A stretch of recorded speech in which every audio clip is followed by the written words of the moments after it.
After the end of the Carolingians in East Francia, or what would later sometimes be referred to as the Kingdom of Germany, the practice of electing the new monarch emerged.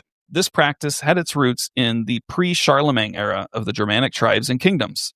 The king of the Germans, who was contemporaneously styled as the king of the Romans, would always be one step away from becoming the Holy Roman Emperor, requiring the coronation by the Pope to seal the honorific. Otto the Great, the first in the post-Charlemagne era to be officially styled as the Holy Roman Emperor, would be followed by his son and grandson without any electoral fuss, but when Otto III died without an heir, it introduced the first imperial election with some historical record in the year 1002. From the mid-11th century until the death of Frederick II in 1250, the elections were generally a formality to provide a rubber stamp to the designated heir of the most recent emperor.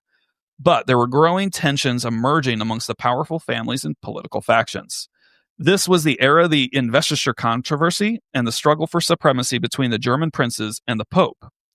The House of Hohenstaufen, or the Stauffers, with their power base in Swabia, managed to maintain the claim to the throne through most of this era, and were supported by others in the pro-imperial faction that became known in Italy as the Ghibellines.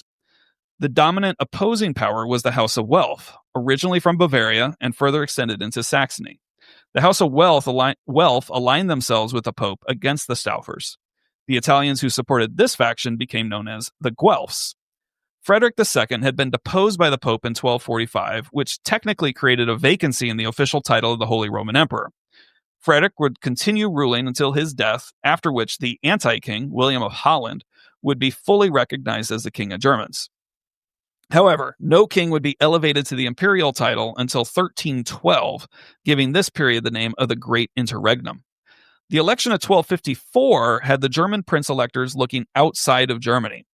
The group of 7 electors, which by this time was clearly established, included 4 secular princes, the King of Bohemia, the Count Palatine of the Rhine, the Duke of Saxony, and the Margrave of Brandenburg, and 3 ecclesiastical princes, the archbishops of Mainz, Trier, and Cologne.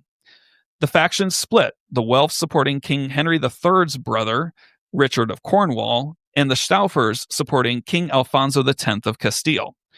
Richard won a contested election by a margin of 4-3. After his death, the electors settled on Rudolf, the Count of Habsburg, in 1273. The House of Habsburg had quickly risen from minor status in the Hohenstaufen loyalists to a political force under Rudolf. He would be the first Habsburg king of the Germans. His son Albert would not follow him immediately, but did win the election in 1298. And Albert's great-grandson, also an Albert, would eventually be elected in 1438. From this time forward, the Habsburgs would go on to own the electoral process and rule the Holy Empire until its dissolution in 1792. Welcome to the History of Modern Politics. My name is Chris Spangle, and the voice you heard in that cold open was Matt Wittlief, my co-host, and the intellectual genius behind this program. I'm just the monkey that pushes the buttons. Thank you, Matt. I really appreciate it. And back. Yep. We're very glad to be back for season 2, and we are excited to get back to work and start producing episodes. Thank you to everybody that listened to season 1. If you enjoyed it, please, the only way to grow this show is for you to spread the word. Share it with your friends, your family. And what we do here at the History of Modern Politics is we started way back in Rome, and we're now building an intellectual history of modern politics. We're talking about Hohenstaufens and Habsburgs and Rudolphs today. And all of this is important because history is one continuous, growing, developing, overlapping system that produces where we're at now. When we started this, Matt, it was like, do we start in the 80s with Reagan? Oh, well, we got to go to 79. And then we got to go to Kennedy. Oh, well, we can't leave Woodrow Wilson out. And then finally, when we got to Rome, it was like, all right, we got to just stop here. We're far enough back now. Yeah. Yeah. And it is eventually leading up to our modern times. And where do these intellectual currents come from for modern conservatives, progressives, libertarians, and, the commies? But we'll get to all of that in future seasons. But this season, we are in the 1200s up to the late 13th century. And where we left off at the end of the first season was various provisions and negotiations that came into effect after that Second Barons' War, shortly after the Magna Carta. in the waning years of King Henry III's reign in the 1260s.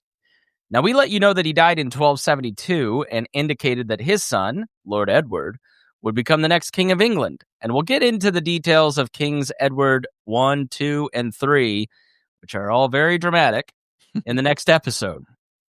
But we always like to, even though we're Anglo-centric here, because we've got to have sort of a home base to anchor ourselves to. And since American politics largely came out of England, that's where we're sitting, we still need to have a look at the continent and other parts of the world as we start to develop some of this stuff. Now, there's a lot unfolds during this next period, and to have the proper context, there's a lot of related topics that we've not talked much about over the past season that requires some review. So today, before getting into the next episode, we are going to look at a variety of topics covering their background up to the mid to late 13th century so that we don't have to do a deep dive on those things in these next episodes. Yeah, otherwise we'd have like a 3-hour episode in our next one. Right. So give us an idea of some of these topics, Matt. Yeah, so, we haven't touched on Wales and Scotland and some other things that really start to become important in King Edward I's reign. So we're going to look at histories of Wales and Scotland, the sister countries, if you will, or kingdoms that lived on the island of Britain in this time, still do today, and eventually become very important to the development of English politics and such.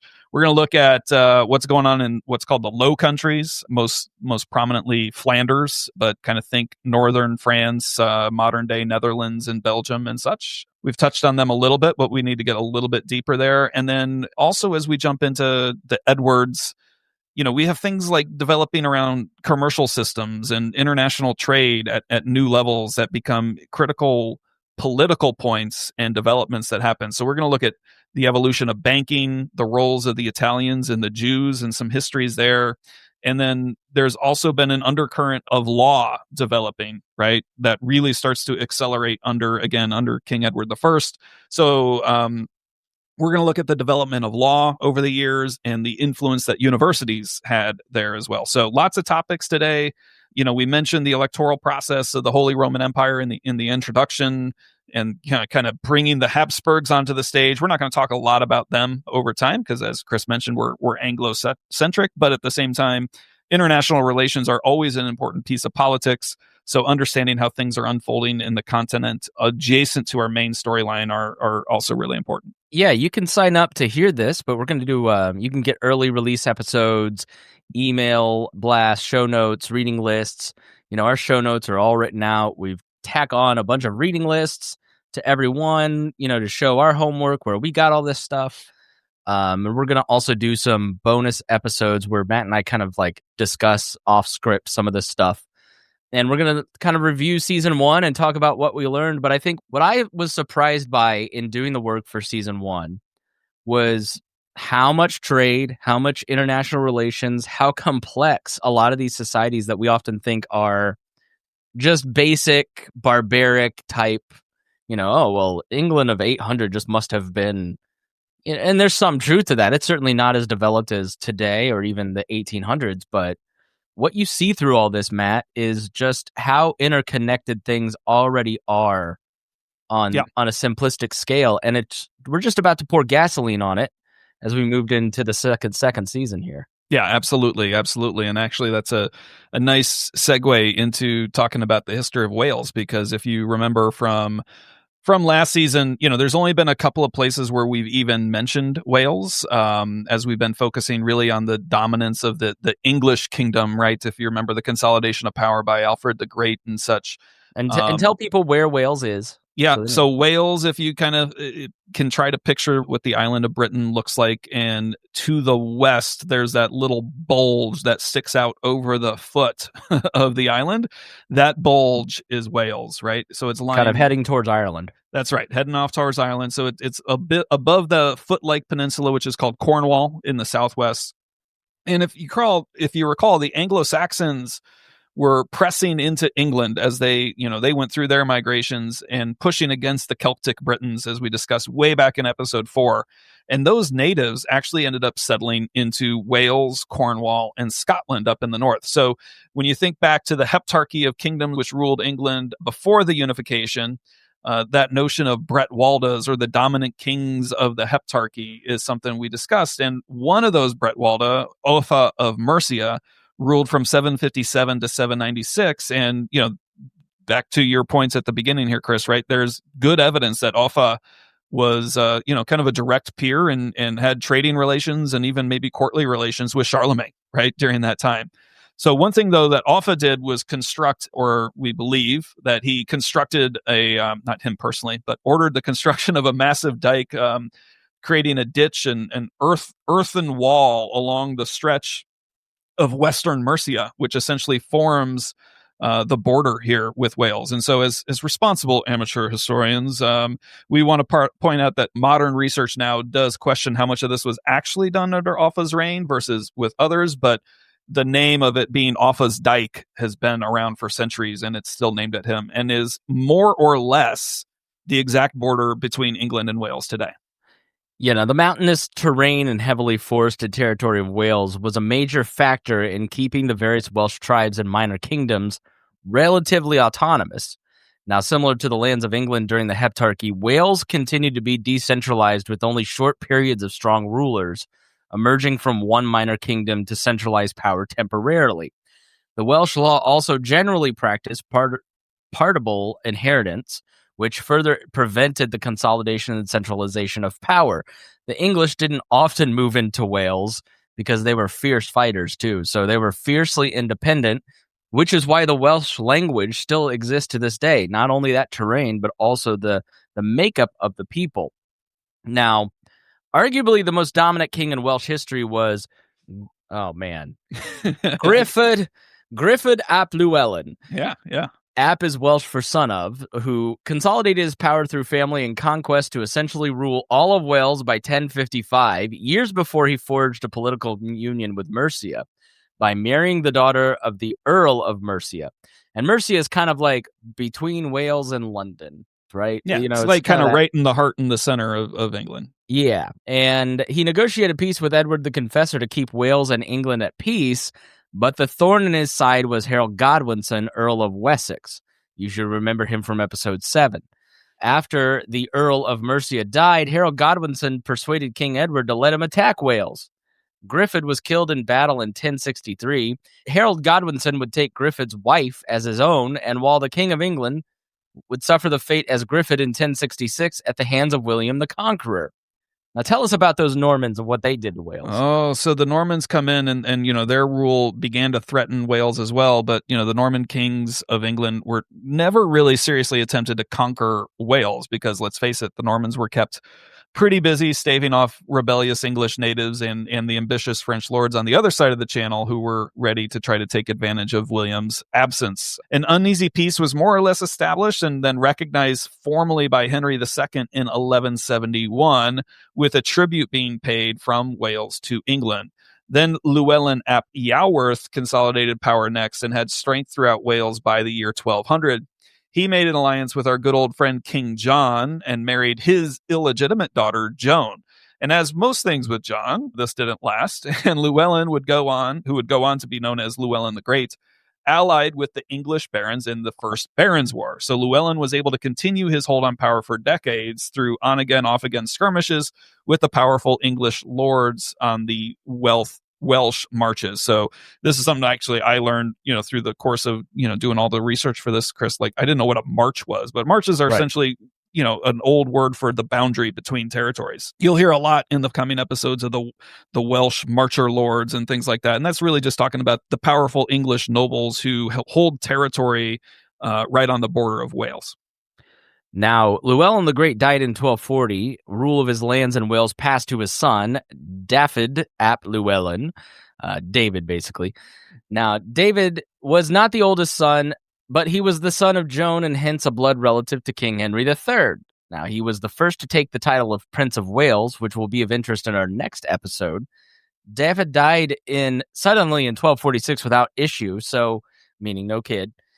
So inheritance reverted to the sons of his older half-brother, Griffith, who died 2 years earlier while attempting to escape imprisonment in the Tower of London. Llewellyn ap Griffith would be able to garner more support than his older brother and ultimately defeated him in battle. and he would become the next Prince of Wales and continue to fight against Henry III and the Marcher Lords. Now, as Henry's power descended, Llewellyn was able to use to his advantage to negotiate a favorable treaty during the height of Simon de Montfort's power. But if you recall in our last episode, Lord Edward, son of the king, had been given lands in Wales by his father.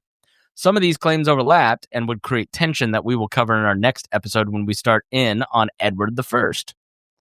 Now, Matt, let's move on to the north of Scotland, as this will also be important for Edward I. Yeah, absolutely. So Scotland, I think most of you all should know, is in the north of England, and thus far in our podcast episodes, we've only really mentioned it in regard to either marriage alliances with the English or military alliances with the enemies of the English. So let's go ahead and get up to speed on the overall history of Scotland and its relationship with England. So as you'll recall from way back in episode 2, the Romans never really advanced far enough to the north to conquer the entire island of Britain. Hadrian's Wall ended up essentially forming the border between the Roman province of Britannia and the tribal clans up to the north. And upon the exit of the Romans, the clans began to evolve into petty little kingdoms, clan-based kingdoms, and form their own dominant territories, just as we saw in the development of the Heptarchy, right? So the difference here, though, is that these kingdoms remained Celtic and they were not Anglo-Saxon. So to the north and the east, there were the Picts. To the far northwest, we had the Gaelic kingdom of Delratia. They held power there. The Gaelic tribes were then related strongly to those in Ireland. And then in the southwest of Scotland, we've got the kingdom of Strathclyde, which emerged. And these people were Bretons, and they spoke a language then that's very similar to Welsh.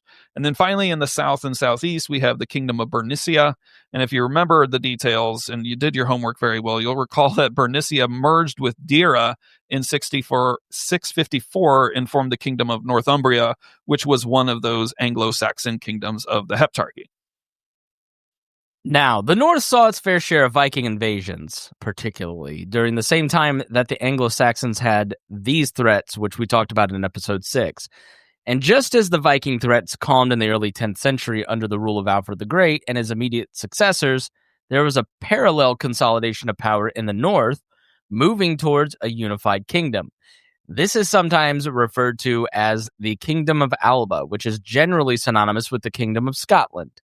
King Donald II is usually credited with being the first king of Alba based on a chronicle from the year 900, which was also the year that he died. Always good when you can write the history. Now, the royal line, I was in charge. I was great.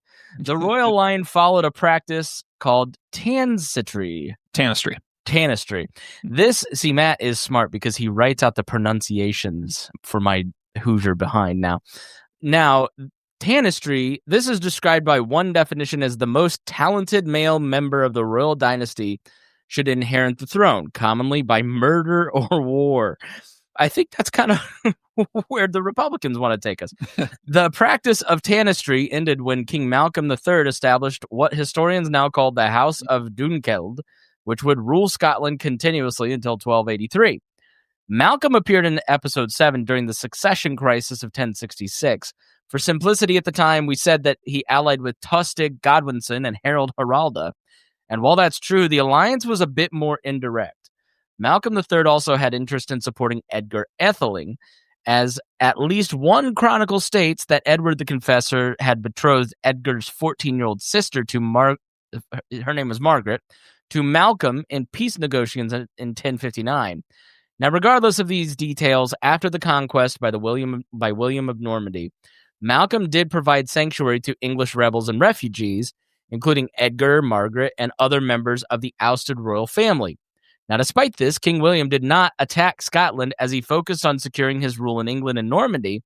Malcolm would end up marrying Margaret in 1070, and the Herring of the North created a buffer zone between Scotland and England. Remember, the Herring of the North, he basically created a huge swath of death and destruction between Scotland and England. And in 1072, Malcolm paid homage to King William, securing temporary peace. Yeah, so that region, Northumbria, which was the primary victim of the Harrying of the North, was the primary source of conflict that would then come in the subsequent decades. So this led to a battle led by the English Earl of Northumbria during the reign of William Rufus, whereby Malcolm III and his son were killed in action. You might also recall from episode 8 that King Henry I ended up marrying Malcolm and Margaret's daughter, Edith, which was then Normanized into the popular name Matilda upon taking the throne in 1100. So this in turn created a family line that sided with the Scots loosely with Empress Matilda in the anarchy, as she was the niece of King David of Scotland at the time. So later in the 12th century, during the revolt of King Henry II's sons in 1173, King William I of Scotland used the opportunity to cause trouble in the north. He was soundly defeated, captured, and forced to sign the Treaty of Falaise, which formally then made Scotland a vassal state to England. However, King Richard voided the treaty in 1199 because why, Chris? What did Richard absolutely need? What? Money. Yeah. Money to go on crusades. So he voids the treaty in return to a massive payment as he was raising money to go off on the Third Crusade. So Scotland then would return into like quasi-fealty with the border between England and Scotland, finally being made official with the Treaty of York in 1237 between King Henry III and King Alexander II, who we'll talk about in the next episode, putting most of the disputed lands that were once in Northumbria into the English counties of Northumberland, Westmoreland, and Cumberland. Now, in the years following the Norman invasion and reign of Malcolm III, Scotland became increasingly similar to England in custom and law. Scotland adopted the notions of feudal tenure and created earldoms for the leading lords. The Norman-French influence would be felt throughout Scotland, which also opened up diplomatic relations between the Scots and the Capetian kings on the continent. Where was Capatia? So the Capetian is the royal house that was where the kings of France were from. So they date back to Hugh Capet and Hugh the Great, if you recall, from episode 7 maybe. I don't have that in the notes right off the top of my head. I mean, there's just so many different moving parts here that, you sort of forget the different houses. So they all sort of... Episode 5. Yeah. That's why we provide great notes. So if you were ever quizzed on this by your wife or husband, you can go study. There is one more point about Scotland before we move on to our next topic. While we have focused on Anglo-Scottish relations, the other player in the politics and diplomacy of Scotland is the Kingdom of Norway.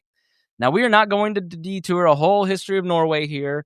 I'm sorry, Norway fans. It'd be fun. I mean, people across the nation are going, "Aw." But the last time we mentioned Norway was in episode 7 when Harald Haralda was king. Now, those of you who played Civilization 6 on your iPad obsessively like I do know that you can choose him as a character and just go and raid and pillage like crazy. But prior to him, you'll recall, the unfortunately named Canute the Great had unified Denmark, Norway, and England in his personal kingdom. In the intervening years, Denmark split away from Norway. Now, despite their proximity, there was no serious attempt at reunification. And the descendants of King Harold turned their interest west to the islands of the North Sea and, to a degree, Scotland itself. Much of the tension between Scotland and Norway would be over the Isle of Man, the Hebrides, the Shetland Islands, the Orkney Islands. And we'll pick up that story next time. Those are all kind of north of very north the island, like really far north, like almost touching Antarctica. Nearly the Arctic circle. Arctic. Thanks. Way up there. So now let's swim across the English Channel. We'll talk about the history of Flanders and the Low Countries. So setting the stage for this region, we need to go back again to episode 5, where I just mentioned, and where we talked about Charlemagne and his descendants and the Carolingian rule of Western Europe. So you'll recall that the Carolingian Empire was split among Charlemagne's 3 grandsons, creating West, Middle, and East Francia. And then there was a whole lot of change as the cousins died at different times, leading to various alliances and battles and treaties. And the political construct of Lotharingia, named after Lothair, one of those original grandchildren, which later then bounced back and forth between West Francia and East Francia. And these kingdoms ultimately became known as France and the Kingdom of Germany, West and East, which the German part is really the northern component of the Holy Roman Empire. The Low Countries, called Low because they existed in the lowlands where the rivers, notably the Rhine, dumped out into the North Sea, ultimately then sat as a border between these two powers. So always on the West Francia, where the French side was the county of Flanders, and to the east of the Scheldt River, where there was a number of regions which all notionally pledged fealty to the Kingdom of Germany. We've got Flanders in the rests northeast of Normandy and includes the port of Calais, which is the closest point on the European continent to the island of Great Britain. If you remember Dunkirk, that's where Dunkirk happened. Yes. Yep. And then the region spans parts of modern France, Belgium, and even a small little bit of the Netherlands. Now, on the eastern side, the Kingdom of Germany established the 5 stem duchies, led by strong dukes who acknowledged a single king beginning in 911 when the Carolingian line was rejected in favor of powerful dukes in the region. The original 5 stem from the duchies that were the Duchy of Franconia, the Duchy of Lotharingia. Say that properly, please. Lotharingia. Duchy of Swabia, the Duchy of Saxony, and the Duchy of Bavaria. The Duchy of Lotharingia would split into Upper and Lower Lotharingia. Why'd you have to put that in there so many times? Which would further split into a list of independent entities, including the Archbishopric of Cologne and the Duchies of Holland and Brabant, and the counties of Leuven and Hainault. These are more powerful lands and titles held in Low Countries opposite of Flanders. And correct me if I'm wrong, but like that kind of setup in that part of Germany seems to last for centuries, right? Yeah, like, well into the 1800s before there's any consolidation. Yes, under I'm blanking on his name right Bismarck? now. Yeah, Bismarck, right? Otto von Bismarck consolidates and actually creates the modern German state. So from this time, you just have like literally hundreds of principalities and quasi-independent states that ultimately all roll up into what at this time is the Holy Roman Empire. Yeah, if you remember, that's where Martin Luther escaped to he was still in Germany, but he was in one duchy, and this guy protected him and from another one, and yeah, so it's all complicated. Now, while the German region of the Low Countries will weave in and out of our story, it is Flanders that had the most direct relationship to England. It was established by Charles the Bald, remember him from episode 5, the king of West Francia. The county was given by Charles as a fief to Baldwin of Flanders in return for his service in repelling Viking threats. His son Baldwin II married the daughter of Alfred the Great, which establishes a dynastic connection between the English kings and the courts of Flanders. Now, a few generations later, we go on to Baldwin V, who we met in episode 7. And if you recall, Baldwin V's daughter, Matilda, married William, the Duke of Normandy, a.k.a. William the Conqueror. Now, we didn't tell you last time, but Baldwin V's sister married Tostig Godwinson, and the court of Baldwin V served as the home for the exiled Emma of Normandy, wife of Athelred, the Unready, and Canute the Great. However, the counts of Flanders would ally more closely with the kings of France beginning in 1070, during the Norman rule of England. Enemies of William the Conqueror, such as Edgar Atheling and Robert Curthose, would have refuge in Flanders, and Sweyn II of Denmark would use it to stage attacks on England. So again, you see all these different links, Matt, between all these different countries and players, and they are giving all kinds of different protections and marriages, and it's all interconnected even then. Yeah, absolutely. And the link between Flanders and England goes beyond the dynastic and, kind of political alliances, but it's also critical for economics. So English wool by this time had a reputation for its quality dating back perhaps as early as the time of Offa of Mercia, who we talked about in the Welsh part at the beginning here. By the 12th century, there is documented evidence of a growing wool trade between the English and the Germans, and Flanders became the obvious entry point for wool coming across the channel. The cities of the region began developing skills, which would then turn the English wool into cloth for sale. So the Flemish towns of Bruges and Ghent received city charters coming out of the feudal structure, like what happened in London and other merchant cities in northern Italy. This political and economic access between England, France, Flanders, and Italy would be tested in the reign of Edward I. And, I want to underscore here as well, the importance of this notion, right? Cities, as we think of cities today, didn't really exist. And we're not talking about from a population standpoint. It's really having people who are not just performing agriculture, right? It's the notion of skilled laborers, trade, merchants, and ultimately settling in one spot with enough volume of population where it's like, we don't live in this feudal system anymore. We need our own thing, our own system of government. So while London really is the first city to emerge in England, we actually start seeing more cities evolve here in the Low Countries, which will be important for the development of ultimately of democratic systems. Yeah, I mean, it's hard to understate how important the outsourcing of labor to currency, how big of a development that was in human history, because all of a sudden, instead of 1 hour's work in the field to get food, I can now go and do something differently with my time and then pay money that I earned there for other things, which creates a division of labor, right? So a lot of people can do a lot of things, and it's no longer bartering. That's right. And so then you start to see the explosions of cities. But right now, you need land to grow food because you have no other way to eat. Now, let's go on to banking, Italians, and the Jews. And this is an important part because obviously the history of the Jews plays an important part in Europe. It's still playing a part in Ukraine, as we can tell. But like we just said, the importance of money starts to develop in this time, Matt. So get us started. Where does this concept of currency begin, and how does it develop in Europe? So with the growth of the international trade, we see the need for financial innovation, and that leads to the emergence of banking systems, which, to this date don't really exist. So money from different kingdoms are changing hands, required middlemen to help smooth out the process. And so as agriculture grew beyond the level that was simply necessary for subsistence, commodities become available for export out of a lord's manor. And so that starts to grow. And by the 12th century, trade fairs were beginning to emerge in the county of Champagne, which is east of Paris, south of Flanders, and north of Burgundy. So this region serves as a central point for goods between Italy, England, France, and Germany to all come together. The Champagne fairs ran a circuit of 6 towns for 6 weeks each, creating a near continuous center for trade in this hub of Europe. And this also served as a place for goods coming in from Asia, Africa, and Scandinavia. And it's also important to mention the Crusades because they were a factor in the emergence of banking. Now, in episode 9, we mentioned briefly the Knights Templar. This religious military order was formed in 1119 to protect Christians making pilgrimages to Jerusalem.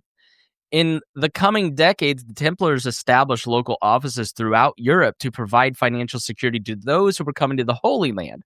It was expensive to make the journey and to stay in the Holy Land without access to income. The Templars would collect payment locally and provide a note or check to the pilgrim, which was redeemable upon arrival in the Holy Land. Now, this made the journey safer as people did not need to bring massive treasure or supplies with them and be subject to thieves or other disasters. So instead of sitting on the coins and precious metals, the Templars often bought up land, managed estates, and even owned the entire island of Cyprus at one point. Owned being a strong word, Matt. Yeah, I mean, I might have butchered for it, but held all the territory. They did control it. Yes. Yeah. I mean, I think if you put it into perspective, right? I mean, you're a lord, a high-ranking noble with land and income, but now you're obligated to make this journey to the Holy Land. Like, you got to pay people to get you there. You got to have food all along the way. You're bringing along knights and another retinue of people who have to be fed. Like, what are you going to do? Carry literally hundreds of pounds of silver coins with you? No. So this development of exchange and the process of credit all starts to evolve and emerge here. Now, the papacy and other Italians took notice. Already a more advanced merchant economy than the rest of Europe, northern Italians borrowed innovations from the Templars and built upon ancient Roman merchant traditions. Now, why Italy? Think about the geography of it. It's between Jerusalem and France, right? Now, they also built on Roman merchant traditions. Now, the merchant banks grew in the Lombardy region, where the loans would be given to farmers in the beginning of the season in return for payment at harvest. Now, in addition to this, the merchant banks would provide insurance contracts against poor harvest seasons to protect the farmers against default. As the merchant banks grew rich, they advanced into the Champagne fairs for more sources of revenue. Pope Urban IV worked with the Italian bankers to create yet another new innovation, securing loans against future tax revenues. Now, Urban IV was Pope during the same time King Henry III of England, which was also right in the middle of the battle between the Guelphs and the Ghibellines. Say that correctly? Guelphs and Ghibellines, yeah. All right, I got it. He instituted a crusader tax amongst Christians. This steady income stream then provided with the bankers the predictable collateral against which they could lend money to the Pope to fund his wars against the Germans. So you sort of see in the Italians, Matt, like the foundation of the Roman society that was highly advanced, 1,000 years later gives Italians a leg up, even though there had been a lot of destruction of that society. Yeah, and geographically, they were in a good spot, too, with easy access to the Mediterranean and the various ports. So, again, another, port of entry as people are starting to bring back things from Asia through the Silk Road or from the Middle East as the Crusaders are starting to find, new things other than fighting the Muslims, trading with the Muslims, right? Because it wasn't always fighting between the Muslims and the Crusader states. Now, we can't complete the story of banking without the introduction of the role of the Jewish people. Now, obviously, we could do a whole podcast series on just the history of the Jews, so we are going to summarize and cut some corners. There's many great books out there that kind of outline the history of the Jews, which I will add to the book recommendations.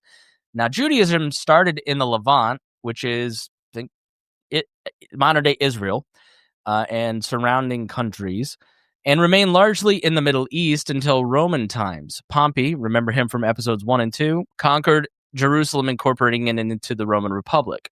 Many Jews were sent into the Roman slave system, beginning a new wave of Jews scattered across Europe, referred to as the Jewish diaspora. Now, discrimination against Jews, Matt, has a long history, doesn't it? Oh, yeah. And it goes back all the way to classical Rome and even before. And the degree of discrimination varied across various times and cultures, particularly in Europe, but began to hit a new peak in the early days of the Crusades. We mentioned the People's Crusade in episode 9, where thousands of Jews were killed by crusaders on their way to the Holy Land. And most of this is attributed to the notion of some Christians that the Jews were collectively responsible for the death of Jesus Christ. This was not Catholic doctrine, but it was a prevalent notion. So when Jews were not being murdered by crusaders, they were usually left on the outskirts of society. Some were feudal serfs and were excluded from many of the merchant activities due to discrimination.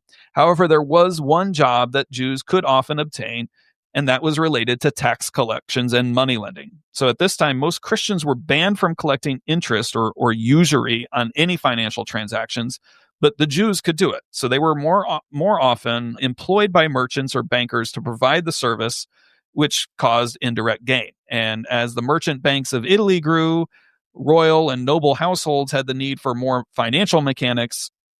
Jews were often then employed in that capacity, and many did very well. During the reign of Henry II, Aaron of Lincoln, a Jew, amassed such fortunes through various money-lending activities that there was even a separate division of the exchequer formed simply to manage his taxes owed to the crown. Since Jews became a key source of royal revenue, they often received some protected status. Until they didn't, and they needed more money, and then they confiscated all the wealth, which was complicated because you were confiscating all the wealth of your barons, too, which we will see, I'm sure, in future episodes. Now, but there were still incidents in England against the Jewish population. Shortly after the death of Aaron of Lincoln at the time of the Third Crusade during the reign of Richard I, there was a massacre of up to 150 Jews in York, spurred on by the Christian fervor of the Crusades. In the 1230s, several towns expelled their Jewish population, mostly, but notably by Simon de Montfort and Leicester in 1231. As Henry III tried to raise funds for adventures such as the Sicilian affair, which we discussed in episode 11, he called on the Jews for funds. They in turn pressed for repayment on loans from ordinary citizens, which further fueled resentment of Jews. In 1255, the first known case of blood libel was prosecuted by the crown. The Jews of Lincoln were accused of ritually murdering a child who went on to be known as Little St. Hugh of Lincoln, to use his blood for a sacrifice. Jews had also been required to wear a distinctive badge on their clothing for identification amongst the population. A lot of that sounds really familiar to modern day, and I would encourage people to look up the most dangerous conspiracy theory in the world, and it kind of talks about the history of all of these different accusations. We'll see in the plague, for instance, the blaming of Jews without any evidence. Even with shreds of evidence of where it was coming from, they still blame the Jews because, Matt, they were on the outskirts of society. They had distinctive rituals of washing. It did not affect Jews in the same way because of the ritual washing, and they had, more standards of cleanliness, and they were blamed. And so anti-Semitism is really rooted in this period, and it's something that we are still fighting against today. We've had a higher incident of anti-Semitism acts of terror over the last year or two than we have in a long time, and it all's rooted right here. You can see threads of QAnon, of the Nazis, of all these different groups of anti-Semitism that promote anti-Semitism, rooted in what we just read, Matt. Yep. And unfortunate part of all the history, and sadly, but again, to understand all these dynamics as we continue to march through the history, we've got to understand the roots here. Yeah, it just shows you, and Russia has a huge core of it. We'll see in the various pogroms in Europe and Poland, and why did so many Jews end up in Poland and Ukraine during World War II? Well, they had been pushed out in pogroms for hundreds of years out of France and England and into those pockets of Eastern Europe. And so they were highly concentrated. And so this is an important part of the history of modern politics. These ideas that are ancient are passed down generation after generation after generation and are rooted, deeply rooted in our subconscious until we start to examine where those beliefs come from and really take it to task in our own mind. Yeah. So, moving on to our final section for today is universities and their impact on the law. So one thing that, again, we've only kind of touched on so far in season 1 was the advancement of legal codes and the administrative apparatus of the English royal government. We talked about the advances under Alfred the Great, and the census rolls of William the Conqueror, and the formal structure of advisors that were beginning to solidify under Henry II. And of course, the charters which spoke to the limits of the king, most notably, of course, the Magna Carta. Most of these developments had to do with the personalities of the kings or the political and economic realities of their reigns. But by the time we get into the late 13th century, these new economic realities, population growth, the growth of universities all lead to an inflection point where we see a massive and significant development in the law, which occurred under Edward I. Now, turning to education, the development of the university happened in the late 11th century and into the 12th century. Prior to this, any notion of higher education occurred almost exclusively in abbeys and monasteries. And this was a pretty insular form of education that attracted mostly locals and nearly exclusively focused on clerical education. 3 universities are generally recognized as the first of their kind. The University of Bologna, founded in 1088 in Italy, the University of Paris, founded in 1150, and the University of Oxford, which has evidence of operation as early as 1096. Now, a minor catalyst for the development of universities was the wave of Gregorian reforms implemented by Pope Gregory VII. You will recall from episode 9 that he emerged as Pope in 1073 after the end of the era of truly awful popes from the Italian aristocracy. Now, the reforms led to an increased need for an educated clergy to support the administrative and legal aspects of the Catholic Church under the direction of the Pope. Now, around the same time, the old legal writings from the East were recovered in North Italy, leading to a pivotal moment in the study and development of law. The body of work which was rediscovered were from the Byzantine Emperor Justinian, and we're going to take a quick detour back to him before we return back to the 11th and 12th centuries. Yeah, so Justinian became emperor in 527, and during his reign conquered much of the former Roman Empire, which, if you recall, the Western Roman Empire had fallen by this time, including also North Africa from the Vandals, the southern region of the Iberian Peninsula from the Visigoths, and Italy from the Ostrogoths. And this led to an effort to recodify the legal system, drawing upon prior Roman works and his own contributions. The full name of this work is Corpus Juris Civilis, the body of civil law, which was then subsequently organized into 4 parts. The first part is the Codex. This is the most famous section, which you will often hear referred to today as the Code of Justinian. This effort was commissioned by Justinian to, quote, create a 10-man commission to review, Earlier compilations of Roman law, as well as individual laws, eliminate everything unnecessary or obsolete, make changes as it saw fit, and create a single compilation of imperial laws in force. This codex ended up containing 12 books and a total of 4,562 imperial edicts. That sort of, we may need to do that with American law. Maybe just put together a commission. I'll be in charge of it. The next part was the digest. This was a collection of legal writings and opinions that Justinian and his team felt filled in the gaps of the codex. Another part I'll be in charge of, and elaborated on the interpretation of law. A massive work itself. It contained 50 books, which aimed to fill in the gaps of the codex statutes. And the final two parts included the Institute, essentially a training manual on the law, and Novaelie, a record of laws passed, artful, a record of laws passed after the construction of the codex. Now, the rich detail in the digest was the work rediscovered, but in Italy, spurring a desire to reconstruct a modern framework of the law. This was a catalyst in the development in the University of Bologna, where students desired to study Roman law. The university was organized and run by students and was granted an official charter by Emperor Frederick Barbarossa in 1158 to provide legal protections for students, especially those who came to study from outside of Italy. And Matt, tell us a little bit more about this university. Yeah, so the University of Bologna was known for both its prominence for civil law as well as canon law, which canon law is the law of the Catholic Church. The University of Paris quickly gained then a reputation for its studies specifically of canon law. The University of Paris was founded as an extension of the cathedral school that was already there and then sponsored by the church itself. And by the mid-12th century, it was internationally famous for its reputation of having the greatest minds of theology and church law. 3 12th century popes, including the famous Innocent III, had studied at the University of Paris. It was also during that time of the controversy between King Henry II and Thomas Becket, which we discussed in episode 10 that was taking place. So Henry at one point sought political arbitration from the university scholars to resolve this issue.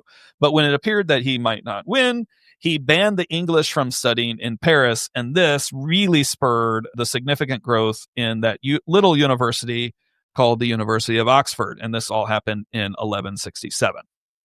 Just watched a movie called The Professor and the Madman, based in Oxford. Can't recommend it enough. If you're listening to this podcast, you'll love that movie on Netflix.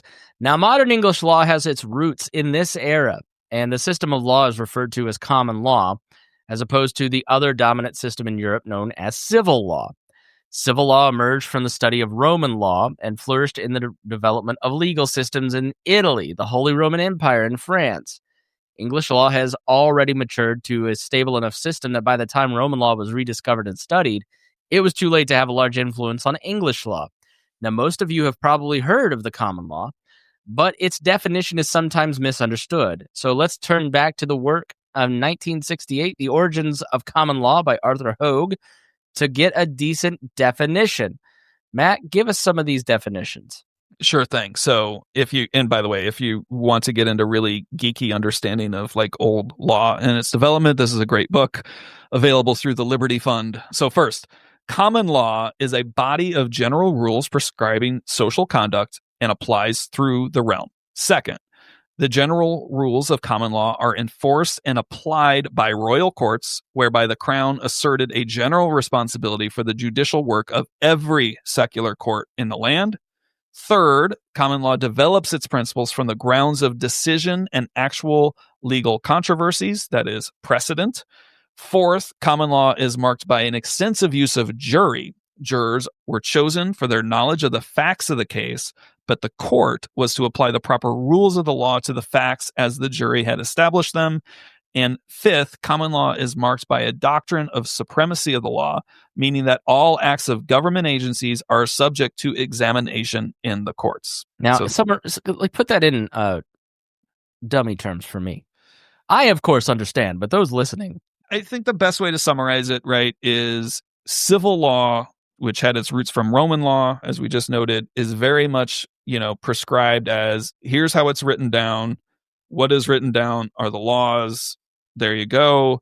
Whereas common law has this development of a common understanding of the law, which is developed through the application of decisions based on sometimes written law and sometimes just social precedent.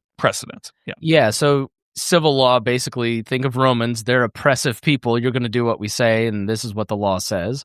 And the judges are in charge. Whereas in common law, it develops a little more through precedent and through codifying common behaviors and making those laws, and so adjusting to the populace through judgments, which is more confusing because you got to know a lot of case law in America and England versus just writing the code in places like Australia.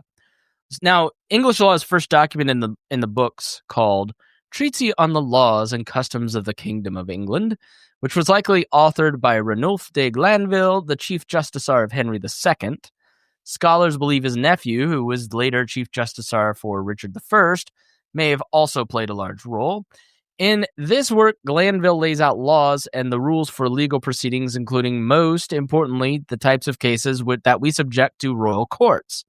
Henry II had accelerated the use of writs, which can be defined as an order from the king under the Great Seal, commanding a defendant to appear in the king's court to answer a complaint. Every writ was founded on some principle of law. The writ system was standardized and created a process for justice. By the time of Glanville's treatise, there were 39 writs. Over the next century, this had expanded to 471 writs. Most of this growth occurred under Edward I. And the other treatise that was written around this same time was called the Dialogue Concerning the Exchequer by the Lord High Treasurer Richard Fitz-Neal. And so this document outlines similarly, but specifically the legal processes around the jurisdiction, constitution, and practice of the Exchequer, which, if you remember, the Exchequer is essentially like the Department of Treasury, where all the tax money is flowing in and out of. And so, as we saw in the last episode, during the reign of Henry III, it was fraught with the challenges between the king and the leading barons. And during his reign, a new and expanded treatise on law was written, although never completed, by Henry de Bracton. He was a judge in the royal courts, but never rose to the inner circle of the king. His treatise on the laws and customs of England became the foundation for the law under Edward I. And after his father's rule, Edward sought to further codify the legal system and find that right balance between royal prerogative and the freedoms for his people. Through this, he was heavily influenced by his top advisor, Robert Burnell, who was the Lord High Chancellor from 1274 until his death in 1292. Now, it's hard to believe, Matt, but you had to have all of this information and these little mini histories on these different things to fully understand and appreciate what we're going to talk about over the next 3 kings of England. Because we'll see some moments of power and glory for the kings of England. We'll also see a king deposed from the throne, and something that had not happened since the Norman conquest. Yep, that's right. So I think that covers it for today, Chris. We've gone deep and scratched the surface on a lot of different things that, again, will help us really not have to take massive detours as we go through the first 3 Edwards here. All right. Well, thank you for joining us here on the History of Modern Politics. If you want to support our work, if you're getting a lot out of this, please go sign up at historyofmodernpolitics.com and become a member. You'll get all the show notes. You'll get the reading list. You'll get early release of episodes, and you will contribute by giving value for the value that you get from the show. We also ask that you please share the show and help spread the word, as that helps us. So thank you so much for joining us. Thank you, Matt. Thank you, Chris. And we will see you again in a couple weeks.